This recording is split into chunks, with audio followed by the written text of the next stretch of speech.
zuwa Hausa Romance Channel. Ku yi subscribe domin samun sababbin shirye-shiryenmu. Boƙararriya a Makka kashi na 10. Idan ya kasance kai ko ke baki a tashar, ku yi mana subscribe sannan ku taɓa alamar ƙararrawar sanarwa. Muna ɗora sabon shiri za a sanar da ku. Ɗan jim yayi sannan ya ce, Momi ban taho da komai ba, ko kayan sawa ta ban taho da su ba, tunda na san ina da su a nan, sai ɗan abin da zan yi amfani da shi na taho. Ko za a kai ta asibiti, na ga jikin nata ya yi tsanani. Tashi Momi ta ce, ɗauko mota ka kai mu. To ya ce ya fita, Alhaji ya ci karo da shi, ya yi mai bayani ya ce, to ba damuwa, ɗauko ka kai su. Bayan ya gama daidaita fakin ɗinsa, ya dawo ɗaukan ta yi domin ba za ta iya tafiya ba. Har cikin mota ya saka ta, Momi ta shiga. Kai tsaye asibitin da ya zamo mallakin Jurej wato JM International Hospital suka isa. Cikin gaggawa suka amshe ta saboda yanayin jikin nata. Kai tsaye emergency room suka shiga da ita. Momi jingina ta yi da bango. Taufik ya ce, Momi, me ya haddasa mata wannan ciwon ne? Zama ta yi a kan waiting chair ta ce, Taufik, labarin yana da yawa. Jan bakinsa ya tsoke ya zauna kusa da ita. Wannan kenan. A can Agades karfe 10 malam ya shirya domin zuwa gidan su Mamman ya ji ba'asin abin da ya faru. Har kawo yanzu ba wanda ya san me yake faruwa. Da ya ji Nazifa tana cewa za ta gidan Yumna, hana ta yi ya ce shi baya son irin wannan. Daga yin aure har za ta fara sintiri ko gidan Shamsiya bai yarda ta je ba. Yana gama faɗar haka ya fice kai tsaye gidan su Mamman ya nufa. Bayan ya isa, ya aika yaro ya ce yana sallama da mahaifin Muhammadu. Shiga yaron ya fara rangada uwar sallama ya ce, wai in ji Malam Nura mai sittin yana sallama da baban Muhammadu. Innar su Hindatu da take gaban wuta tana ɗumaman tuwo ta ce, je ka ce mai baya nan. Da sauri sarkin fawa ya fito yana cewa, haba ta bawa, me yasa kike haka ne? Tunda dai kin raba auren nan hankalinki ya kwanta. Ai sai ki ci wake ki sha ruwa, kaf garin nan ana darjanta malamin nan, amma shine kika ce a faɗa mai haka? Tamkar da dutse yake magana, bata ɗago kai ta kalle sa ba, girgiza kai ya fita yana saba babban riga a kafaɗa. Samun malam yana tsaye a ƙofar gidan nasa, gaisawa suka yi sannan ya ce, bismillah shigo zaure. Malam ya ce, a'a bar shi nan ma ya isa. Allah annabi ya mai sannan ya shiga ba yadda ya iya, dadduma ya shimfiɗa mai suka ƙara gaisawa sannan malam ya ce, na ji wani abu, to domin na tabbatar shi ne na zo na ji gaskiyar magana. Me ya faru? Yumna ta ce min Muhammadu ya sake ta. Kunya ce ta rufe sarkin fawa, kansa yana ƙasa ya ce, to haka Allah ya nufa, daman auren ba mai daɗewa ba ne. Mahaifiyarsa ce ta ce ya sake ta, wai saboda ta shigo mai gida da ciki. Allah shi ne masani, wallahi dole ta yi mai ya sake ta. Ba yadda iya, wallahi nauyinka ne ya hana ni zuwa na same ka mu tattauna. Amma insha Allahu zan wa tufkar hanci da yardar Allah. Za ta dawo ɗakinta, saki biyu ya yi mata. Abin da nake zargi, daman ba ta son ta, shi yasa ta yi mata wannan sharri. Kai kurin malam ya jinjina ya ce, Allah ya sa haka ne mafi alkhairi. Ba komai, Allah zai fitarwa da kowa haƙƙinsa. Alhamdulillah, tunda kun gane ba haka bane, ba damuwa. Ko za ku iya bani takardarta? Don Allah ka yi haƙuri, na san ba a kyauta muku ba, wallahi ba yadda za a yi, cewar sarkin fawa. Murmushi malam ya har yanzu kamilar fuskarsa ba ta nuna damuwa ko ɓacin rai ba ya ce, ba damuwa, Allah ya rufa mana baki ɗaya. Godiya ya mai ya ci gaba da cewa, bara na je na saka shi ya rubuta takardar. To malam ya ce mai yana jiransa, bai jima ba ya fito, amsaye ya mai sallama ya tafi. Yana tafiya yana zancen zuciya, abin duniya duk ya ishe shi, maganar mutanen gari ma ta ishe shi. A ce aure daga kwana ɗaya an yi saki, to ba komai, ya san Ubangiji jaraba shi ya yi, ya gwada imaninsa, Allah ya ba shi ikon cinye wannan jarabawa. Har ya isa gida bai daina tunanin ba. Ko da ya isa a waje ya zauna yana karatu, almajirai suka zauna yana karɓar hardar kowa, tare da ƙara musu wani sosai ya ji zuciyarsa ta yi sanyi. Tabbas Alƙur'ani waraka ne, maganin damuwa ne. Al'ummar annabi mu dage da ibadar Allah, ko don mu ga haske a cikin rayuwarmu. Sai ƙarfe 1:40 aka fito da ita, an saka mata oxygen, sannan an ɗaura mata drip a hannunta. Kai tsaye ɗaki suka shiga da ita. Momi za ta bi bayan su ta ga Jurej ya fito, ashe da shi aka shiga, ba ƙaramin mamaki ta yi ba. da ganinsa da ta yi saboda ɗazu ba ta ga an shiga da shi ba. Ta ce, Jurej, daman kana ciki? Cire gulab ya yi matsawa ya kusa da wani automatic dustbin, tuni ya buɗe ya jefa su ya ce, kira na suka yi akwai wata ƙofa ta baya ta nan na shigo. Ni fa in ce, ya jikin nata? Jurej ya ce, da sauƙi, damuwa ce ta yi mata yawa, amma insha Allah zuwa anjima za ta warware. To Allah ya yarda, Momi ta faɗa tana shiga ward ɗin da aka kai Yumna. Tura ƙofa ta yi, Tofik ne zaune yana danna waya, zama ta yi a kujerar da take fesin ɗinsa ta ce, ba ta farka ba ko? Ɗagowa ya kalli Yumna da take kwance ya ce, a'a ko motsi ba ta yi ba, amma wani likita ya ce min sai nan da ƙarfe 5 za ta farka, sun mata allura ne. Ajiyar zuciya ta sauke ta ce, Allah ya kai mu da rai da lafiya. Amin ya Allah, ya faɗa yana tashi. Zira wayarsa aljihunsa ya ce, Momi, ni zan tafi, zan turo miki yaran nan sa taya ki zama, wallahi wani irin bacci nake ji, duk na gaji. Wallahi kuwa akwai gajiya, yau ka sauka kuma baka huta ba. Allah dai ya yi albarka, sai dai in Yusra, Juhud yanzu haka na san ta tafi gurin aiki. Ita ma Yusra ko ta tafi makaranta, Allah masani. Cikin ƙaunar mahaifiyar tasa ya ce, Amin ya Allah, to zan dai duba na gani. Duk abin da ake ciki, za ki ga na yi miki waya, ya jikin Alam. Momi ta ce, da ɗan sauƙi, in ce ko ka kirawo ta. Shafa sumar kansa ya ce, na kirawo ta, mamansu ce ta ɗauka, ta ce tana bacci, amma za ta faɗa mata. To Allah ya ƙara sauƙi, ciki ne mai laulayi, ga haɗi da rashin lafiya, kullum ba lafiya. Wallahi tun ina ganin yarinyar nan lanjarewa take, har kuma na ga ashe ba lanjarewa take ba, cutar ce. Allah dai ya raba lafiya, haka wani cikin yake sai ranar da aka sauke shi ake samun sauki. Amin ya Allah, ya ce yana fita daga cikin ɗakin. Agades. Kamar an ce mai ya ɗaga idanuwansa, ido huɗu yayi da Zaliha jikar Hajiya Rakiya, mahaifiyar Margayya, da fulas a kanta da wani a hannunta, gabansa ne ya faɗi. Bayan shi da Hajiya Zainab, ba wanda ya san da mutuwar auren Yumna. Ba mamaki abinci ta yi wa Yumna za a kai mata gidanta. Share zufaye bai sanya zai yi ba, baya so mutuwar auren Yumna ya fito yanzu duk da ya san komin daren daɗewa dole abin ɓoye ya fito fili. Shiru yana tunanin mafita, duk hanyar da ya bi sai ya ga ba mai bullewa ba ce. Baya so Hajiya ta san zancen nan, ko dan shekarunta sun ja za ta iya shiga kowane hali. Yana cikin wannan tunanin, Zaliha ta ƙaraso, ba zato ya ji ta ce, Malam ina wuni, wani irin dam ƙirjinsa yi da ƙyar ya iya ɗagowa ya ƙaƙalo fara'ar dole ya ce, lafiya ƙalau ya jikin Hajiya. Zaliha ta ce, alhamdulillah, wallahi da sauƙi, ɗazuma ta sha magani, abinci ta ce na kawo, idan akwai wanda zai je gidan anti Muna, sai mu tafi tare da shi. Malam ya ce, to masha Allah, Allah ya ƙara sauƙi, a'a ba wanda zai je. Amma kawo a ajiye, idan akwai mai tafiya sai na bashi ya kai mata. Ki ce ina godiya, ina yi mata kuma ya gajiya. Ajiyewa Zaliha ta ce, to insha Allahu zan faɗa mata. Kuɗi ya ciro aljihunsa ya miƙa mata, kin amsa sai da ya yi mata jan ido sannan ta amsa tana yi mai godiya ta bar gurin. Misalin ƙarfe 5 daidai Yumna ta farka, buɗe idanuwanta ta yi lokacin Momi da su Juhud suna hira a hankali, ta saka hannu ta cire oxygen ɗin da aka saka mata, da sauri Momi ta tashi tana cewa, a'a Yumna karki cire. Tashi ta yi da ƙyar ta ce, Momi mu tafi gida, na ji sauƙi. Yumna ya jikin naki, cewar Taufik da yake fesin ɗinta, da sauri ta ɗago jin wata murya da ba taɓa jin ta ba. Kallo ɗaya ta mai ta san ɗan Momi ne, saboda kamar da ta ga yana yi da ita a hankali ta ce, da sauƙi. Tofik ya ce, Allah ya ƙara sauƙi. Jingina ta yi da bango ta ce, amin. Momi ta ce, Tofik kirawo Juret ka ce ta tashi. Tashi ya ce, to. Fita ya kai tsaye ofis ɗin Juret ya nufa, sai da ya yi nokin sannan ya bashi izinin shigowa. Shiga ya zauna a kujera ya ce, yaya Yumna ta tashi yanzu, ta ma cire oxygen ɗin da kuka sa mata. Kwafaye ya ce, yarinyar nan ba ta ji wallahi, dama na san za ta iya aikata haka. Yaya wani me ya faru da ita ne, har ta shiga wannan halin, cewar Tofik. Jurai ce, ni ma ban sani ba, ka tambayi Momi mana. Ta ce min sai ta gama warwarewa, za ta yi min bayanin abin da yake faruwa.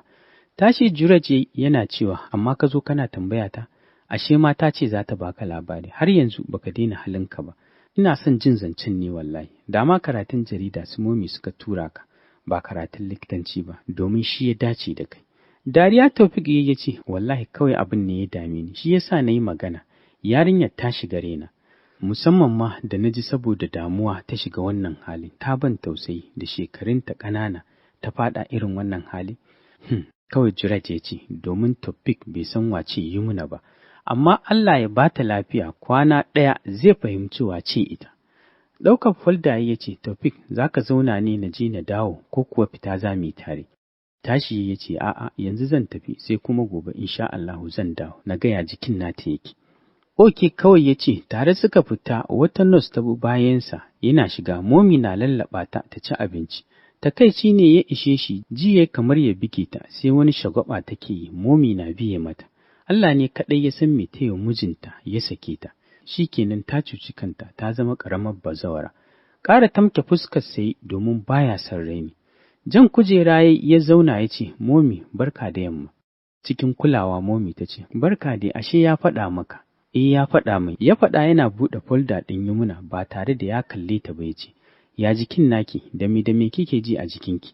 Ɗauke kai ta ce, na samu sauƙi, ni ka sallame ni. Ji yayi kamar ya bige ta, amma sai ya danne ya ce, tambayar ki nake, me kike ji a jikinki? Ɗauke kai ta ranta duk a ɓace ta ce, na ce maka na samu sauƙi fa. Ajiyar zuciya ya sauki ya ce, oke. Ajiye folda ɗin hannunsa ya so mu haɗa allura, gabanta ne ya faɗi. Ba abin da ta tsana sama da allura, har gwara magani tana iya sha. Idanunta ne suka fara kawo ruwa, zuciyarta ta fara rawa, tamkar za ta faso ƙirjinta ta fito ta ce, Momi, ki mai magana, na face mai na samu sauƙi, amma kin ga yana haɗa allura.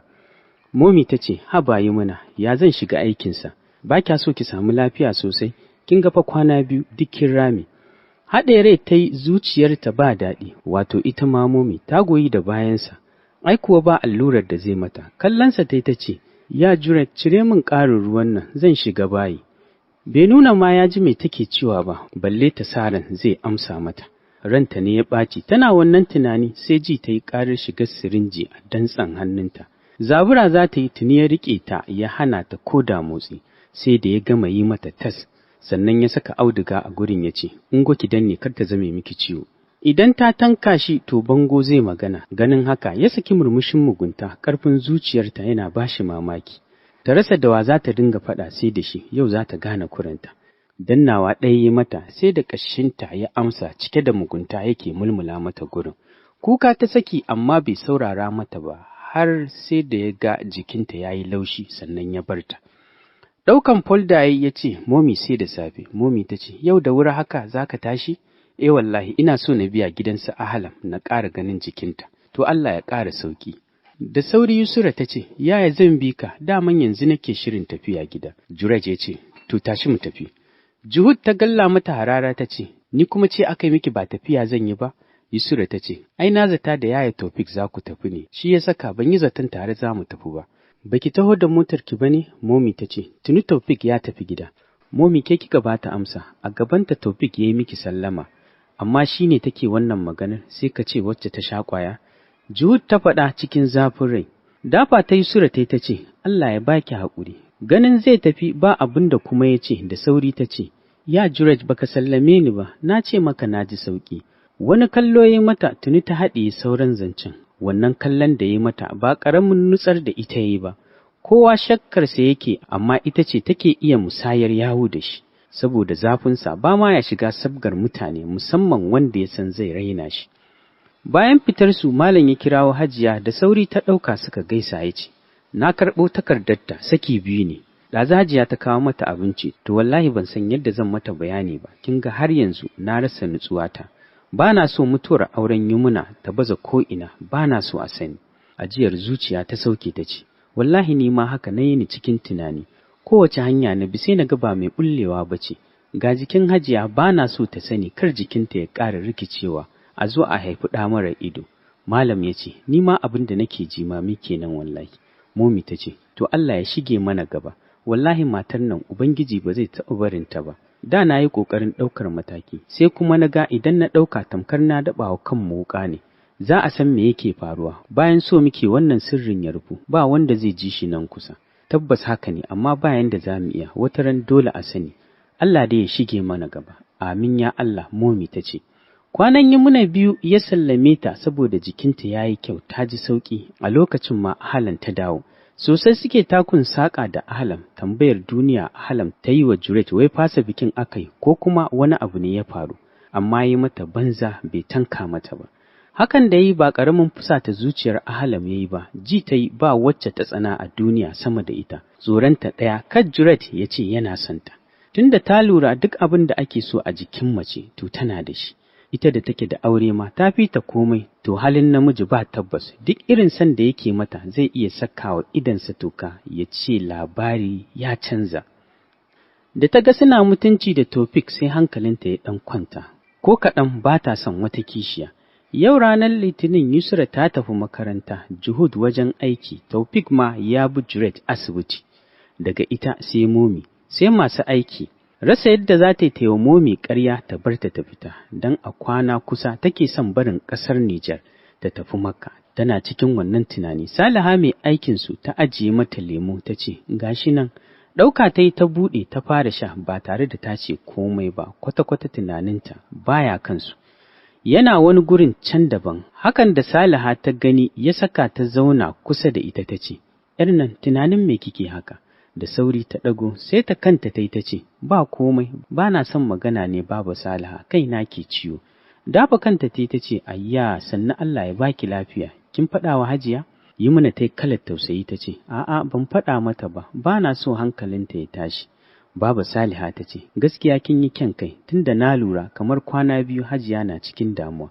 Bara na kawo miki magani ki sha, za ki ji sauki. Da sauri ta kalle ta ce, a'a bar shi na gode, nan da an jima insha Allahu zai yi sauki. Dariya ta ce, ba kya son shan magani, Allah ya shirye ki. Shiru ta yi mata, ta bar gurin da sauri ta ajiye lemon hannunta. Ta shiga ɗakin Momi, samunta ta yi tana danna waya, zama ta yi a kusa da ita ta ce, Momi barka da wannan lokaci. Momi ta ce, barka dai yi muna ya jikin naki. Kasa ta yi da kai ta ce, na samu sauki, to masha Allah. Wasa ta fara da mayafinta ta ce, Momi dan Allah ina son na je gidan su wannan ƙawartawa. Yau ba kowa a gidan, ba na so na fara wani tunanin da zai ƙara kai ni kwanciya asibiti. Murmushi Momi ta ce, ba damuwa, amma karki daɗe kin ji. Tashi tana murna ta ce, to, da sauri ta fita, ɗaki kawai ta shiga ta ɗauko wayarta da takalminta, sannan ta fita, tana fita ta ɗanyi nisa sannan ta kirawo nambar wannan mutumin. Sai dai har ta katse bai ɗauka ba, ci gaba ta yi da tafiya tana kiransa. Sai da ta zo gab da gurin sannan ya ɗaga kiranta, lokacin ta yi mai kira kusan 10. Da sauri ta kara a kunna ta ce, yallaɓai gani nan bakin gate ɗinku na farko, yau na zo a yi min komai da komai. Mutumin ya ce, to masha Allah, kin kuwa yi sa'a, wannan satin za mu kai wasu, kin ga sai a saka har da ke a ciki, tunda kin daɗe da yin buki. Wani daɗi ne ya kama ta ce, kai amma na ji daɗi, na gode, Allah ya ƙara arziki. Ba damuwa, ki shigo mu yi maza, mu yi abin da za mu yi, lokaci yana ƙurewa. Dan gani nake za a makara, ba za ku yi kwana 5 ba za ku tafi. Ba ƙaramin daɗi yi mana ta ji ba da wannan zancen, jin kanta ta yi a sama, shiga gate ɗin ta yi tana rarraba ido. Can ta hangi ofis ɗin nasa, da sauri ta ƙarasa nokin ta yi sai da ya ɗan jima sannan ya buɗe mata. Samun wata mace ta yi, tana ganinta ta ga 'yar duniya ce, amma ba za ta wuce sa'arta ba idan ma ta girme ta kaɗan ne. Sallama ta yi ta jiyo ta ƙare wa Yumuna kallo sannan ta amsa cikin fara'a. Yumuna ma ganin ba ta ja mata aji ba sai ta saki jiki ta ce, ina wunanku ina gajiya, amsawa suka yi lafiya ƙalau. Wannan matar ta ce, sunana Bintu Muktar Maraɗi. Murmushi Yumuna ta ce, ni kuma Yumuna Nura Agades. Kai Bintu ta gyaɗa ta ce, kin sha hanya. Murmushi kawai Yumuna ta yi. Ta mai da hankali kan mutumin nan ta ce, ni ce wacce muka yi waya ɗazu. Dariya ya ce, na gane ki yanzu za a yi komai. Ba ƙaramin daɗi ta ji ba, ai kuwa ba ɓata lokaci ya yi mata komai. Bayan ya gama nasa, ya tura ta ofis ta cike takardu tare da saka hannu. Biza ma a nan aka yi mata abinka da kuɗi, komai a ranar aka gama yi mata duk wani cuku-cuku. Suka ba ta san nambarta, ashe ita ma wannan tafiya za ta yi tare da ita aka yi musu komai ita da Yumuna. Suka yi canjan namba sannan suka yi sallama. Yumuna ta kamo hanyar gida, tun karfe 2 ta fita bata dawo ba sai 5 tana shiga Momi ta fara yi mata faɗa ta ce, haba Yumuna, haka muka yi da ke, wallahi ban ji daɗi ba. Yanzu nan malam ya fita daga gidan nan, duk da bai nuna min wani abu a fuskarsa ba, amma na san ba zai ji daɗi ba. Ta sa an kwaso kayanki, wannan shegiyar matar ta cuce mu wallahi. yawo take tana cewa cikin shege kikai, labari duk ya baza gari. Zaman 'yan bori ta yi ba wai don abin ya dame ta ba, a'a sai don kawai su ƙyale ta ta yi tafiyarta. To masu sauraro nan zan dakata, sai ku tara a shirinmu na gaba. Idan kai ko ke baƙuwa ce, ku yi mana subscribe sannan ku taɓa alamar ƙararrawar sanarwa. Da mun ɗora sabon shiri za a sanar da ku.